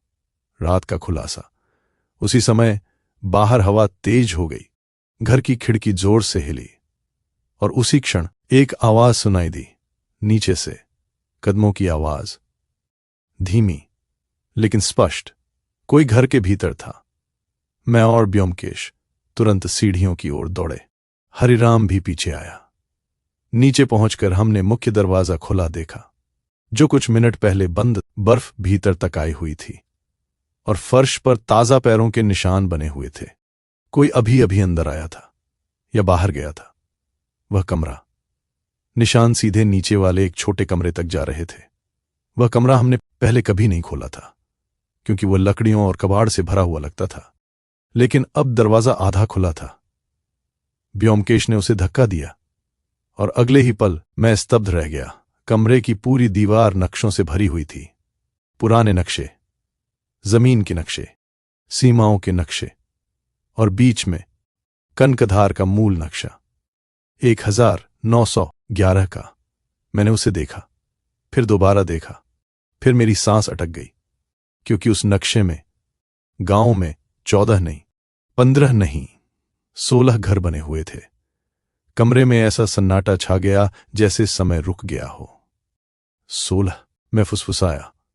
ब्योमकेश की आंखें नक्शे पर जमी थीं।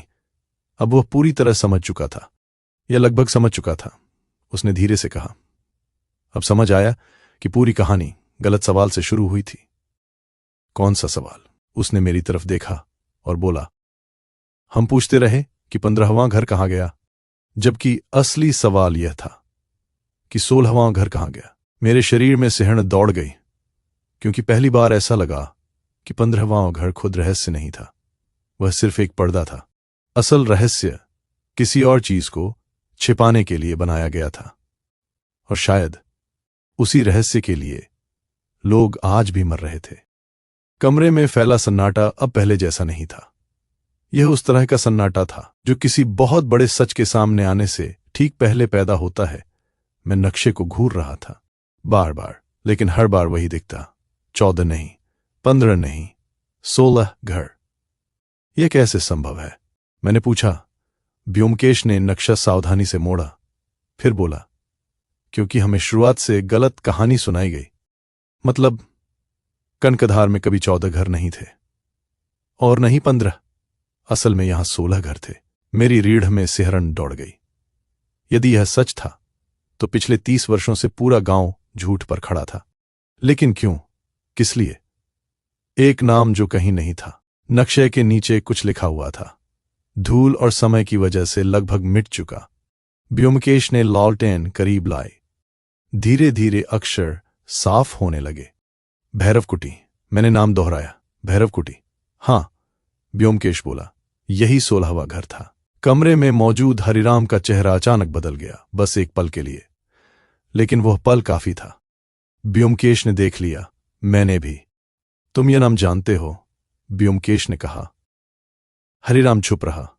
जानते हो? इस बार उसकी आवाज कठोर थी। कुछ सेकंड बाद हरिराम ने सिर झुका लिया। हां, उसकी आवाज मुश्किल से सुनाई दी। मैं जानता हूं। भैरवकुटी 1912 से पहले कनकधार का सबसे पुराना घर था, गांव से थोड़ा हटकर, घने देवदारों के बीच। और वही घर पूरे गांव की सबसे बड़ी जमीन का मालिक था। जमीन। यही शब्द सुनते ही ब्योमकेश की आंखें चमक उठीं। अब पहेली के टुकड़े अपनी जगह बैठने लगे थे। नक्शे, विरासत, झूठी पहचाने, आग, सब कुछ। जमीन किसकी थी? हरिराम ने उत्तर दिया, रावत परिवार की। वीरेंद्र और विक्रम? नहीं। उसने धीरे से सिर हिलाया। उनसे भी पहले असली कहानी। करीब 60 साल पहले भैरवकुटी में एक परिवार रहता था, बहुत धनी लेकिन बहुत रहस्यमयी। उनका एक ही उत्तराधिकारी था, एक बच्चा, जिसका नाम रिकॉर्ड में कभी नहीं आया, क्योंकि उसके जन्म के कुछ ही महीनों बाद पूरा परिवार अचानक गायब हो गया। मैं स्तब्ध रह गया। गायब? हां, कोई शव नहीं मिला, कोई गवाह नहीं मिला, कुछ भी नहीं। और फिर उनकी संपत्ति पर कई लोगों ने दावा करना शुरू कर दिया। विरासत का युद्ध, यही वह असली वजह थी जिसने आने वाले दशकों में कनकधार को बदल दिया। क्योंकि कोई नहीं जानता था कि असली वारिस कौन है, और जब असली वारिस नहीं होता तो नकली वारिस पैदा होने लगते हैं। मेरे शरीर में ठंड दौड़ गई। अब मैं समझ रहा था, पहचान बदलना, नकली नाम, गायब लोग, यह सब विरासत की लड़ाई थी। विक्रम कौन था? तभी ब्योमकेश ने पूछा। और विक्रम? हरिराम ने लंबी सांस ली। विक्रम उस विरासत को खोज रहा था। क्यों? क्योंकि उसे विश्वास था कि वह उसी खोए हुए परिवार का वंशज है। कमरे में फिर सन्नाटा छा गया, लेकिन ब्योमकेश संतुष्ट नहीं दिखा। उल्टा उसकी आंखें और संकरी हो गईं, जैसे कोई बात उसे खटक रही हो। और अचानक वह मुस्कुराया। बहुत हल्का, बहुत खतरनाक। पहला बड़ा झूठ। नहीं, उसने कहा, यह भी सच नहीं है। हरिराम का चेहरा सफेद पड़ गया। क्या? तुम फिर झूठ बोल रहे हो? कमरे की हवा जैसे जम गई। विक्रम विरासत खोज नहीं रहा था, वह विरासत पहले से जानता था। मैं चौंक गया। तुम ऐसा कैसे कह सकते हो? ब्योमकेश ने मेज पर रखे पत्र उठाए, क्योंकि इन पत्रों में हर बार एक ही बात दोहराई गई है। कौन सी? विक्रम किसी चीज को ढूंढ नहीं रहा था, वह किसी चीज की रक्षा कर रहा था। मेरे हाथ ठंडे पड़ गए। रक्षा? किसकी? नीचे का ठहखाना। उसी समय ब्योमकेश की नजर फर्श पर गई और वह अचानक झुक गया। लकड़ी के तख्तों के बीच एक महीन दरार थी, पहले कभी दिखाई नहीं दी थी। उसने लालटेन नीचे की, फिर मेरी ओर देखा। अजीत, हां, मुझे लगता है। हम पूरे समय गलत मंजिल पर खड़े थे। कुछ मिनट बाद हम तख्ते उखाड़ रहे थे। हरिराम के चेहरे पर घबराहट साफ दिखाई दे रही थी, और यही बात सबसे ज्यादा महत्वपूर्ण थी, क्योंकि पहली बार वह किसी बात से डरा हुआ था। फिर अचानक एक तख्ता टूट गया और नीचे अंधेरा दिखाई दिया। सीढ़ियां, पत्थर की, बहुत पुरानी, जो धरती के भीतर जा रही थीं। मैंने ब्योमकेश की ओर देखा। उसने सिर्फ एक बात कही, यही है। क्या? उसकी आवाज लगभग फुसफुसाहट थी। 16वां घर। मेरे शरीर में बिजली दौड़ गई, क्योंकि उसी क्षण मुझे समझ आया, 16वां घर कभी गायब नहीं हुआ था। उसे जलाया नहीं गया था, उसे मिटाया नहीं गया था, उसे छिपाया गया था जमीन के नीचे। और शायद पिछले 30 वर्षों के हर अपराध का उत्तर वहीं मौजूद था। हम लालटेन लेकर सीढ़ियों की ओर बढ़े, और मुझे पहली बार महसूस हुआ कि हम किसी घर में नहीं, बल्कि कनकधार के सबसे पुराने रहस्य के दिल में उतर रहे हैं। पत्थर की सीढ़ियां बहुत पुरानी थीं। उन पर जमी धूल देखकर लग रहा था कि वर्षों से कोई नीचे नहीं गया। लेकिन यह भ्रम ज्यादा देर नहीं टिक सका, क्योंकि तीसरी सीढ़ी पर पहुंचते ही ब्योमकेश झुक गया। उसने लालटेन नीचे की और फिर मेरी ओर देखा। देखो, मैंने ध्यान से देखा। धूल पर ताजा जूतों के निशान बने हुए थे, बहुत हल्के लेकिन मौजूद, यानी हाल ही में कोई यहां आया था। मेरे शरीर में सिहरन दौड़ गई। हम अकेले नहीं थे, शायद अभी भी नहीं। सीढ़ियां लगभग 50 फुट नीचे जाती थीं, फिर अचानक खत्म हो गईं, और सामने जो था उसे देखकर मैं स्तब्ध रह गया। वह सचमुच एक घर था, धरती के भीतर बना हुआ, पत्थर का, विशाल और आश्चर्यजनक रूप से सुरक्षित, मानो किसी ने उसे समय से छिपाकर रख दिया हो। कमरों की कतारें थीं, लकड़ी के पुराने दरवाजे, दीवारों पर टंगी धातु की लालटेनें, और हवा में एक अजीब सी गंध, पुराने कागजों और नमी की। हे भगवान, मेरे मुंह से निकला। ब्योमकेश कुछ नहीं बोला। उसकी आंखें चारों तरफ घूम रही थीं। वह इस जगह को देख नहीं रहा था, पढ़ रहा था, जैसे हर दीवार कोई कहानी सुना रही हो। हम आगे बढ़े। पहला कमरा खाली था, दूसरे में पुराने फर्नीचर पड़े थे, तीसरे में लकड़ी के संदूक, और चौथे में हम रुक गए। कमरे के बीचों बीच एक बड़ी मेज रखी थी। उस पर दर्जनों फाइलें थीं, और सबसे ऊपर एक चमड़े की डायरी। ब्योमकेश ने डायरी खोली। पहले पन्ने पर लिखा था, यदि कोई यहां तक पहुंचे तो समझ लेना कि मैं असफल हो गया। नीचे हस्ताक्षर थे, विक्रम रावत। कमरे में सन्नाटा छा गया। हम दोनों एक दूसरे को देखने लगे, फिर पढ़ना शुरू किया। यह घर विरासत छिपाने के लिए नहीं बनाया गया था, यह विरासत बचाने के लिए बनाया गया था, क्योंकि असली खतरा बाहर के लोगों से नहीं, अंदर के लोगों से था। मैंने ब्योमकेश की ओर देखा। उसकी आंखें अब तेजी से पन्ने पलट रही थीं। फिर अचानक वह रुक गया, एक जगह, एक नाम पर। उसने पन्ना मेरी ओर घुमा दिया, और अगले ही पल मेरी सांस रुक गई। उस नाम को हम पूरी कहानी में कई बार सुन चुके थे, लेकिन कभी उस दृष्टि से नहीं। नाम था माधो सिंह। माधो? मैं फुसफुसाया। ब्योमकेश कुछ नहीं बोला। हम आगे पढ़ने लगे। माधो को सच पता है, लेकिन वह तब तक सुरक्षित है जब तक वह चुप है। जिस दिन वह बोलेगा, वह मारा जाएगा। मेरे हाथ कांप गए। यह डायरी कम से कम 15-20 साल पुरानी थी, और उसमें माधो की मौत की भविष्यवाणी जैसी बात लिखी थी। लेकिन इससे भी भयावह बात आगे थी। अगर मैं मर जाऊं तो समझ लेना कि हत्यारा वही है जिसे सब सबसे कम देखते हैं। कमरे में सन्नाटा छा गया। मैंने धीरे से कहा, हरिराम। ब्योमकेश ने सिर हिला दिया। नहीं। तो फिर कौन? वह जवाब देने ही वाला था कि अचानक पीछे से कदमों की आवाज आई। हम दोनों एक साथ घूमे। अंधेरे गलियारे में कोई खड़ा था, स्थिर, निश्चल। लालटेन की रोशनी उसके चेहरे तक नहीं पहुंच रही थी, सिर्फ उसकी परछाई दिखाई दे रही थी। कुछ क्षण तक वह वहीं खड़ा रहा, फिर धीरे धीरे आगे बढ़ा, और जैसे जैसे वह रोशनी में आया, मेरे पैरों तले जमीन खिसक ही चली गई, क्योंकि वह आदमी हरिराम नहीं था, न नरेश, न गजेंद्रो, न माधो। वह था गांव का स्कूल शिक्षक देवेश जोशी। मैं अविश्वास से उसे घूरता रह गया। पूरी कहानी में उसने मुश्किल से 10 वाक्य बोले होंगे। कभी किसी ने उस पर ध्यान नहीं दिया। वह हमेशा भीड़ के पीछे खड़ा रहता था, शांत, साधारण, महत्वहीन। लेकिन इस समय उसकी आंखों में कुछ ऐसा था जिसने मेरे शरीर में ठंड दौड़ा दी। वह मुस्कुरा रहा था, बहुत हल्का, बहुत अजीब। आखिरकार उसने कहा, तुम लोग यहां तक पहुंच ही गए। ब्योमकेश का चेहरा बिल्कुल शांत था, मानो वह इस मुलाकात की प्रतीक्षा कर रहा हो। मैं भी यही सोच रहा था।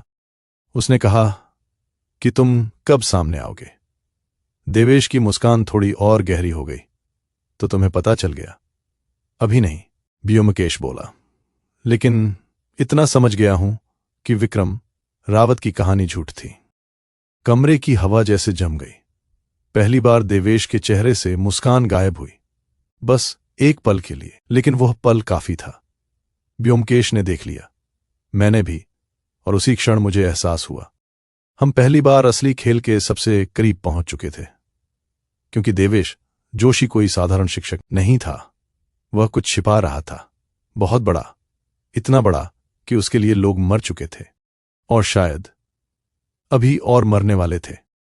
देवेश जोशी हमारे सामने खड़ा था, धरती के नीचे बने उस पुराने घर में, जहां दशकों से छिपे हुए रहस्य हमारी आंखों के सामने खुल रहे थे। लेकिन न जाने क्यों उसे देखकर मुझे कोई आश्चर्य नहीं हुआ, बल्कि एक अजीब सा एहसास हुआ, मानो ये आदमी शुरू से यही होना चाहिए था, और हम ही उसे देखने में देर कर बैठे। कुछ क्षण तक कोई कुछ नहीं बोला।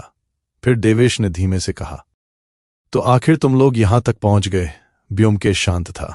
हां, लेकिन तुमने गलती कर दी। देवेश मुस्कुराया। कौन सी? सामने आकर कमरे में सन्नाटा छा गया। देवेश की मुस्कान धीरे धीरे गायब हो गई। उसने पहली बार ब्योमकेश को गौर से देखा, जैसे उसे समझ आ गया हो कि अब खेल पहले जैसा नहीं रहा। तुम क्या जानते हो? उसने पूछा। ब्योमकेश ने जवाब नहीं दिया। वह धीरे धीरे कमरे में टहलने लगा, फिर एक पुरानी तस्वीर के सामने रुक गया। वही तस्वीर जिसमें 9 आदमी खड़े थे। मैं इतना जानता हूं कि पूरी कहानी झूठी है। देवेश की आंखें सिकुड़ गईं। मतलब वीरेंद्र और विक्रम की कहानी झूठी है। मेरे शरीर में सिहरन दौड़ गई। देवेश का चेहरा पहली बार बदल गया, बस एक क्षण के लिए, लेकिन वही क्षण काफी था। पहली दरार। ब्योमकेश ने तस्वीर उठा ली, फिर मेरी ओर बढ़ाई। अजीत, हां, इन्हें ध्यान से देखो। मैंने तस्वीर देखी, फिर दोबारा, फिर तीसरी बार। अचानक कुछ समझ आया और मेरे हाथ कांप गए। ये, हां, ब्योमकेश बोला, ये दोनों आदमी एक जैसे नहीं हैं। कमरे में सन्नाटा छा गया।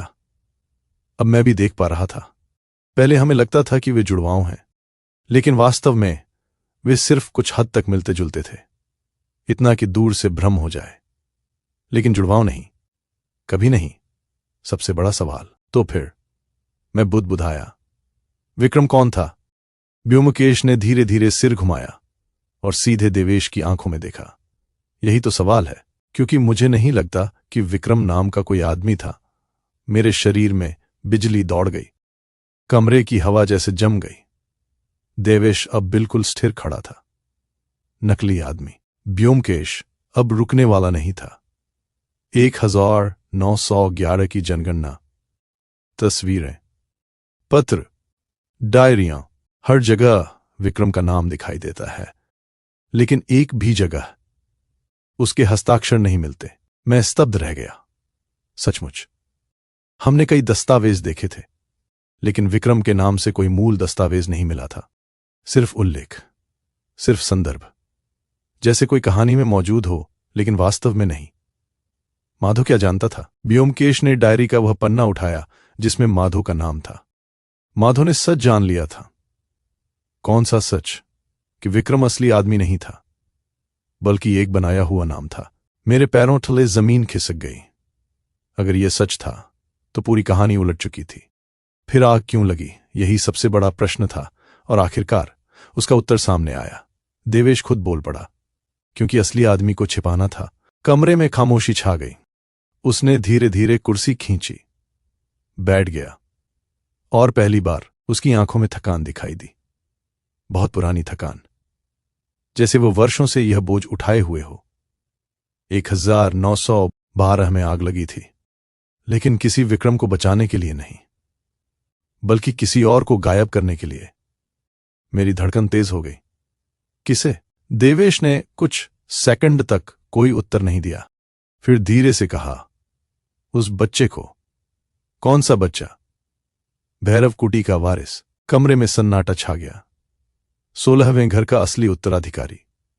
वह बच्चा जिसका नाम कभी रिकॉर्ड में नहीं आया, जिसकी वजह से दशकों तक विरासत की लड़ाई चलती रही। और फिर व्योमकेश अचानक मुस्कुराया, बहुत हल्का लेकिन खतरनाक, क्योंकि अब वो लगभग सब समझ चुका था। नहीं, उसने कहा, वह बच्चा मरा नहीं था। देवेश ने सिर झुका लिया। हां, वह जीवित रहा और बड़ा हुआ। और फिर व्योमकेश की आवाज धीमी हो गई। उसने नई पहचान अपना ली। कमरे में फिर सन्नाटा छा गया। मैंने देवेश की ओर देखा, फिर व्योमकेश की ओर, और अचानक एक भयावह संभावना मेरे दिमाग में कौंध थी। इतनी भयावह कि मैं खुद उस पर विश्वास नहीं करना चाहता था। नहीं, मैं बुदबुदाया। क्या? क्या तुम कहना चाहते हो कि? मेरी आवाज अटक गई। व्योमकेश ने मेरी ओर देखा और पहली बार धीरे से सिर हिलाया। हां अजीत, मुझे लगता है कि भैरव कुटी का वह खोया हुआ वारिस हमारे सामने बैठा है। मेरी नजर धीरे धीरे देवेश पर गई। उसका चेहरा पीला पड़ चुका था, और उसी क्षण मुझे समझ आ गया कि कहानी का सबसे बड़ा रहस्य अब खुलने वाला है, लेकिन साथ ही सबसे खतरनाक सच भी। क्योंकि यदि देवेश वही खोया हुआ वारिस था, तो फिर माधो को किसने मारा? नरेश पर गोली किसने चलाई? गजेंद्र को किसने कैद किया? और सबसे महत्वपूर्ण, अगर देवेश असली वारिस था, तो असली हत्यारा कौन था? क्योंकि अब तक हमने उसका नाम एक बार भी नहीं लिया था। अगली सुबह कनकधार के इतिहास की सबसे अजीब सुबह थी। रात भर बर्फ गिरती रही थी, लेकिन सूरज निकल आया था, और वर्षों बाद पहली बार ऐसा लग रहा था कि पहाड़ा किसी लंबे दुस्वप्न से जाग रहा है। व्योमकेश ने पूरे गांव को बुलवाया। पुराने पंचायत भवन में नरेश आया, गजेंद्र आया, हरिराम आया, और देवेश भी। सभी मौजूद थे। मैं जानता था अब कहानी समाप्त होने वाली है, लेकिन मेरे मन में अब भी वही प्रश्न था, असली हत्यारा कौन है? क्योंकि देवेश भले ही खोया हुआ वारिस निकला हो, लेकिन उसके खिलाफ कोई हत्या सिद्ध नहीं हुई थी। और माधो की मौत, नरेश पर हमला, गजेंद्र का अपहरण, इन सब के पीछे कोई और। व्योमकेश धीरे धीरे खड़ा हुआ। कमरे में खामोशी छा गई। उसने कहा, इस कहानी की शुरुआत 1912 की आग से नहीं हुई, और न ही विक्रम रावत से। यह कहानी शुरू हुई थी लालच से। किसी ने कुछ नहीं कहा। भैरव कुटी का असली वारिस गायब कर दिया गया। उसे बचाया गया और उसकी पहचान बदल दी गई ताकि उसकी हत्या न हो सके। मेरी नजर देवेश पर गई। उसने सिर झुका लिया। अब किसी को कोई संदेह नहीं था। वह वही बच्चा था जिसे वर्षों पहले बचा लिया गया था, लेकिन अपराध अब हुआ था। व्योमकेश आगे बोला, लेकिन वर्तमान अपराधों का उससे कोई संबंध नहीं। माधो सिंह की हत्या, गजेंद्र का अपहरण, नरेश पर गोली, ये सब हाल के अपराध हैं। कमरे में तनाव बढ़ गया। अब हर कोई असली नाम सुनना चाहता था। व्योमकेश ने मेज पर एक कागज रखा। माधो की मुट्ठी से मिला कागज। उस पर लिखा था 2। हम सबने सोचा कि इसका मतलब 2 भाई हैं, लेकिन नहीं, माधो कुछ और बताना चाहता था। मैं भी चौंक गया। क्या? ब्योमकेश बोला। 2 चेहरे, एक ही आदमी के 2 चेहरे। कमरे में सन्नाटा छा गया। फिर उसने गजेंद्र की ओर देखा। तुमने कहा था कि तुमने एक आदमी को 2 जगह देखा। गजेंद्र ने सिर हिलाया। हां, लेकिन तुमने गलती की थी। वह 2 आदमी नहीं थे, बल्कि एक आदमी था जो अलग अलग पहचानें इस्तेमाल कर रहा था। मेरे शरीर में सिहरन दौड़ गई। अब कहानी फिर बदल रही थी। ब्योमकेश ने धीरे धीरे कमरे में नजर घुमाई। फिर उसकी आंखें एक आदमी पर जाकर ठहर गईं। एक ऐसा आदमी जो अब तक बिल्कुल शांत बैठा था, जो पूरी कहानी में कभी केंद्र में नहीं आया, जो हमेशा मौजूद था लेकिन कभी महत्वपूर्ण नहीं लगा। और तभी ब्योमकेश ने उसका नाम लिया, डॉक्टर मोहन। कमरे में जैसे बिजली गिर गई। मैं स्तब्ध रह गया।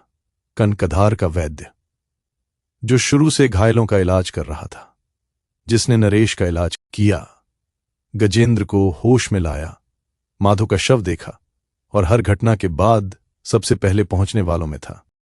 डॉक्टर मोहन खामोश बैठा रहा, लेकिन उसका चेहरा बदल चुका था।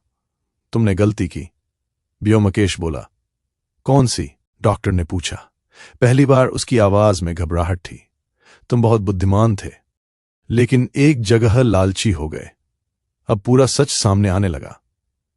डॉक्टर मोहन को वर्षों पहले पता चल गया था कि देवेश ही भैरव कुटी का असली वारिस है।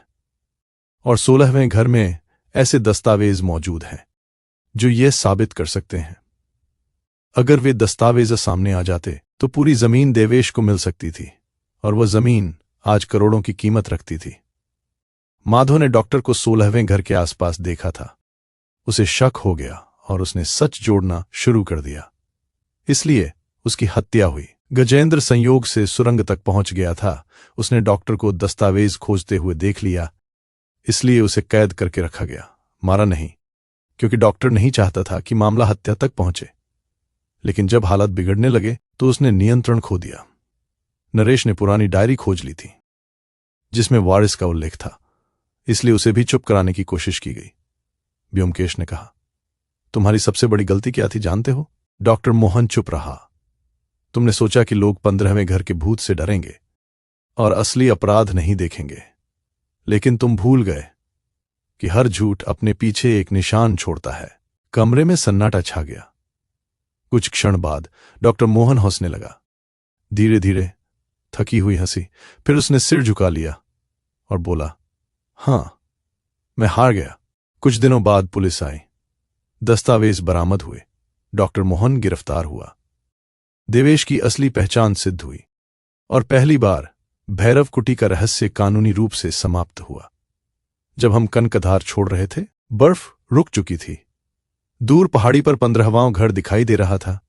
अब वह डरावना नहीं लग रहा था, क्योंकि उसके भीतर कोई भूत नहीं था, कोई श्राप नहीं था, सिर्फ इंसानी लालच और वर्षों से छिपा हुआ सच। मैंने ब्योमकेश से पूछा, तो आखिर सबसे बड़ा रहस्य क्या था? वह मुस्कुराया, फिर बोला, अजीत, हम 15वें घर को खोजते रहे, जबकि पूरी कहानी 16वें घर की थी।